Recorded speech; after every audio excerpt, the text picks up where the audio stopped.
নমস্কাৰ শ্ৰদ্ধাৰ ছাৰ বাইদেউসকল আপোনালোক সকলোকে মই মোৰ ইউটিউব চেনেল নলিনীকান্ত ডেকালৈ স্বাগতম জনাইছোঁ। ছাৰ বাইদেউসকল 31 আগষ্ট তাৰিখৰ আগতে আমি বিদ্যালয়সমূহে বিশেষ ৰেজিষ্ট্ৰেশ্যন কৰিব লাগিব আৰু সকলো বিদ্যালয় ৰেজিষ্ট্ৰেশ্যনটো কৰিব লাগিব। প্ৰভিন্সিয়েলাইজ, প্ৰাইভেট, গভ এইডেড সকলো বিদ্যালয় এই ৰেজিষ্ট্ৰেশ্যনটো কৰিব লাগিব। এতিয়া কথা হ'ল ৰেজিষ্ট্ৰেশ্যনটো কি হয় আৰু ৰেজিষ্ট্ৰেশ্যনটো কৰিবৰ কাৰণে কি কৰিব লাগিব আজি ভিডিঅ'টোৰ জৰিয়তে আলোচনা কৰিবৰ কাৰণে চেষ্টা কৰিম। আশা কৰোঁ ভিডিঅ'টো শেষলৈকে চাব আৰু আপোনালোকৰ লগৰ শিক্ষক বন্ধু বান্ধৱী সকলোলৈকে ভিডিঅ'টো ফৰৱাৰ্ড কৰিব। শ্ৰদ্ধা ছাৰ বাইদেউসকল, ইতিমধ্যে আপোনালোকে জানে 2014 চনৰ পৰা আমাৰ এই ভাৰত চৰকাৰৰ তৰফৰ পৰা এটি বিশেষ পুৰস্কাৰ দিয়া অহা হৈছে বিদ্যালয়সমূহক। সেই পুৰস্কাৰটোৰ নাম হৈছে স্বচ্ছতা বিদ্যালয় পুৰস্কাৰ। অৰ্থাৎ বিদ্যালয়খনৰ স্বচ্ছতা কিমান তাৰ ওপৰত ভিত্তি কৰি বিদ্যালয়সমূহক এটি পুৰস্কাৰ প্ৰদান কৰা হয় আৰু এইটো প্ৰায় 2 বছৰৰ মূৰে মূৰে অনুষ্ঠিত হৈ আহি আছে। আৰু যিটো স্বচ্ছতা বিদ্যালয় পুৰস্কাৰটোক মডিফাই কৰি নতুন নামাকৰণ কৰি নতুন পদ্ধতিৰে বিদ্যালয়সমূহক এটি ৰেটিং কৰাৰ কাৰণে সিদ্ধান্ত গ্ৰহণ কৰা হৈছে। বিদ্যালয়সমূহক 5টা ৰেটিং কৰা হ'ব আৰু এই 5টা ৰেটিঙৰ ওপৰত ভিত্তি কৰি বিদ্যালয়সমূহক পুৰস্কাৰ প্ৰদান কৰা হ'ব আৰু এই কথাখিনি আজি ভিডিঅ'টোৰ জৰিয়তে আলোচনা কৰিবৰ কাৰণে চেষ্টা কৰিম। এনেকুৱা ধৰণৰ ভিডিঅ'সমূহ পাই থাকিবৰ কাৰণে আপোনালোকে আমাৰ ইউটিউব চেনেল নলিনীকান্ত ডেকা ছাবস্ক্ৰাইব কৰিব পাৰে। আমাৰ ফেচবুক পেজ নলিনীকান্ত ডেকা পেজ ফ'ল' কৰিব পাৰে। লগতে আমাৰ হোৱাটছআপ চেনেলত জইন হ'ব পাৰে। মই ইউটিউব চেনেল, ফেচবুক পেজ আৰু হোৱাটছআপ চেনেলৰ লিংক ভিডিঅ'ৰ ডেছক্ৰিপশ্যনত দিছোঁ। তাত গৈ ক্লিক কৰি আপোনালোকে জইন হৈ ল'ব বুলি আশা কৰিলোঁ। নতুনকৈ যিটো ৰেজিষ্ট্ৰেশ্যন কৰাৰ কথা কোৱা হৈছে বিদ্যালয়সমূহত প্ৰতিখন বিদ্যালয়ে কৰিব লাগিব, ইয়াৰ শ্বৰ্ট ফৰ্মটো হৈছে SHVR।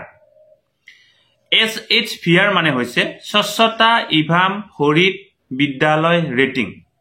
যাক কোৱা হৈছে SHVR। ইয়াৰ ফুল ফৰ্মটো হৈছে স্বচ্ছতা ইভাম হৰিত বিদ্যালয় ৰেটিং। অৰ্থাৎ আমাৰ বিদ্যালয়খনক এটা ৰেটিং কৰা হ'ব। ৰেটিংটো 5টা পৰ্যায়ত থাকিব, মানে 5টা ষ্টাৰ হিচাপে ৰেটিং কৰা হ'ব। ষ্টাৰ 1, ষ্টাৰ 2, ষ্টাৰ 3, ষ্টাৰ 4 আৰু ষ্টাৰ 5। আপুনি যদি ষ্টাৰ 5 পাবৰ কাৰণে সক্ষম হৈছে আটাইতকৈ আপুনি ভাল। আপুনি যদি ষ্টাৰ 1 পাবৰ কাৰণে সক্ষম হৈছে আপুনি আটাইতকৈ নিম্ন। এতিয়া এই যি 5টা ষ্টাৰ প্ৰদান কৰা হ'ব স্বচ্ছতা ইভাম হৰিত বিদ্যালয় ৰেটিং, এইটো হৈছে স্বচ্ছ বিদ্যালয় পুৰস্কাৰৰ আপগ্ৰেডেড ভাৰ্চন বুলি ক'ব লাগিব। স্বচ্ছ বিদ্যালয় পুৰস্কাৰত যিমান ক্ৰাইটেৰিয়া সামৰি লোৱা হৈছিল ইয়াত তাতকৈ বেছি ক্ৰাইটেৰিয়া সামৰি লোৱা হৈছে আৰু কিছু চিষ্টেমেটিক কৰা হৈছে। আমি সকলোৱে জানো আমাৰ ইকো ক্লাবক এতিয়া eco club for mission life হিচাপে নামাকৰণ কৰা হৈছে আৰু স্বচ্ছতা ইভাম হৰিত বিদ্যালয় ৰেটিঙত eco club for mission life ব্যৱস্থাটো সংলগ্ন কৰা হৈছে।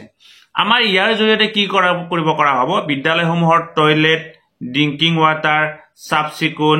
ইকো ক্লাব আৰু ৰেছপনচিবিলিটি, ছাত্ৰ ছাত্ৰীসকলৰ ৰেছপনচিবিলিটি কেনেকুৱা, এই আটাইখিনি বিষয় চোৱা হ'ব আৰু চোৱাৰ পিছত বিদ্যালয়সমূহক ৰেটিং কৰা হ'ব। আমাৰ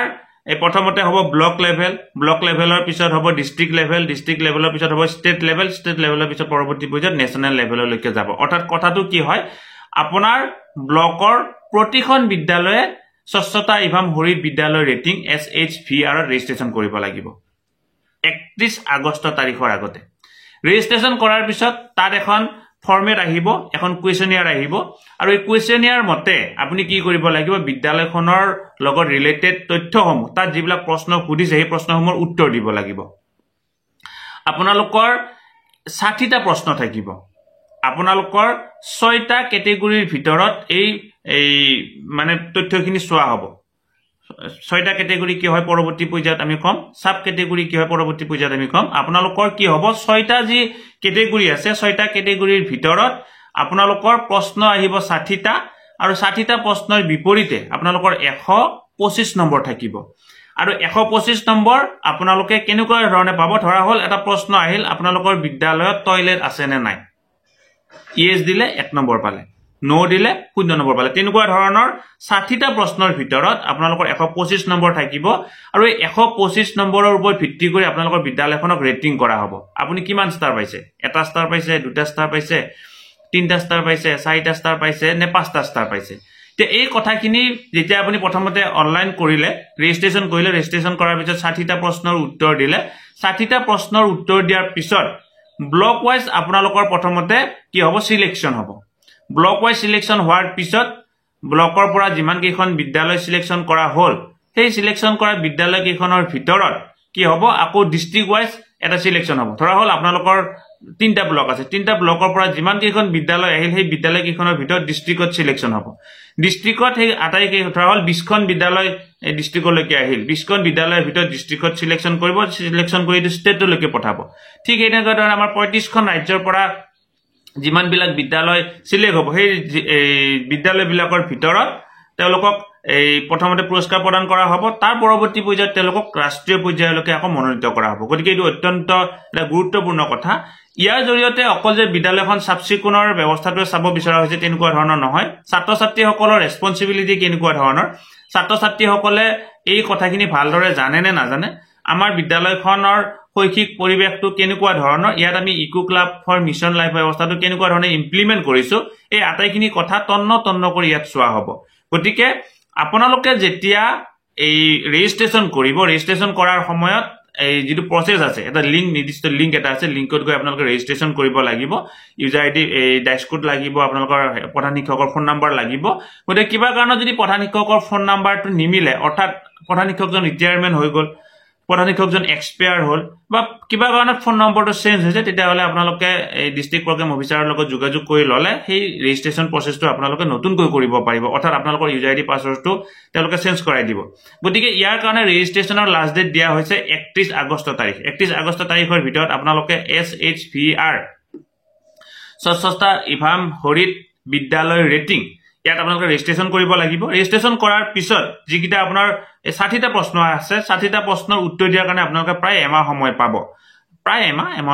এমাহ সময় পাব আৰু এই এমাহৰ ভিতৰত আপোনালোকে বিদ্যালয়খনৰ লগত ৰিলেটেড তথ্যসমূহৰ কি কৰিব লাগিব উত্তৰ দিব লাগিব গতিকে প্ৰথমতে আপোনালোকৰ ৰেজিষ্ট্ৰেচনটো কমপ্লিট কৰক 31 আগষ্ট তাৰিখৰ আগতে ৰেজিষ্ট্ৰেচনটো কমপ্লিট কৰক ৰেজিষ্ট্ৰেচন কৰাৰ লগে কুৱেশ্যনেয়াৰখন ফিল আপ কৰিব লাগিব বা তাৰ পিছৰ তথ্যখিনি দিব লাগিব তেনেকুৱা ধৰণৰ নহয় তাৰ পিছৰ তথ্যখিনি আপোনালোকে ষ্টাডি কৰক ষ্টাডি কৰি বিদ্যালয়খনত যদি কিবা নাই সেইখিনি ফুলফিল কৰিবৰ কাৰণে চেষ্টা কৰক আৰু এই সেইখিনি ফুলফিল কৰাৰ পিছতে আপোনালোকে কুৱেশ্যনেয়াৰখন ফিল আপ কৰিব লাগিব যেটা কুৱেশ্যনেয়াৰখন ফিল আপ কৰিব যেটা টয়লেটৰ কথা আহিব টয়লেটৰ ফটো দিব লাগিব ড্ৰিংকিং ওয়াটাৰৰ কথা আহিলে ড্ৰিংকিং ওয়াটাৰ ফটো দিব লাগিব ইকো ক্লাবৰ মিছন লাইফৰ কথা আহিলে তাৰ ফটো দিব লাগিব আৰু প্ৰতিখন ফটো আপোনালোকে জিঅ'টেগ কৰি দিব লাগিব গতিকে ইয়াৰ কাৰণে যেটা আপোনালোকে সময় পাব এই তথ্যখিনি ভালদৰে কৰক আৰু ইয়াৰ এটা আমাৰ ক্যালকুলেশন আছে তথ্য আছে যে কি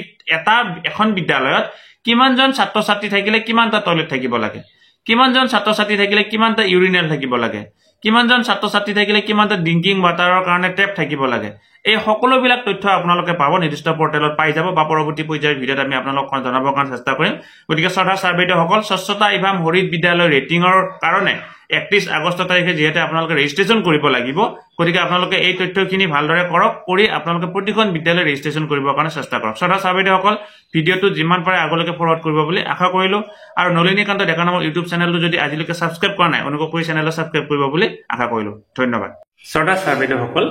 নলিনীকান্ত ডেকা নামৰ ইউটিউব চেনেলটো হৈছে এটি শিক্ষামূলক ইউটিউব চেনেল এই চেনেলটোৰ জৰিয়তে আমি শিক্ষক ছাত্ৰ ছাত্ৰী অভিভাৱক আৰু বিদ্যালয়ৰ কাৰণে উপযোগী কিছু ভিডিঅ' প্ৰস্তুত কৰিবৰ কাৰণে চেষ্টা কৰো আপুনি যদি পোন প্ৰথমবাৰৰ কাৰণে এই চেনেলটো চাইছে অনুগ্ৰহ কৰি চেনেলটো সাবস্ক্ৰাইব কৰিব আৰু অল নটিফিকেশন প্ৰেছ কৰি থব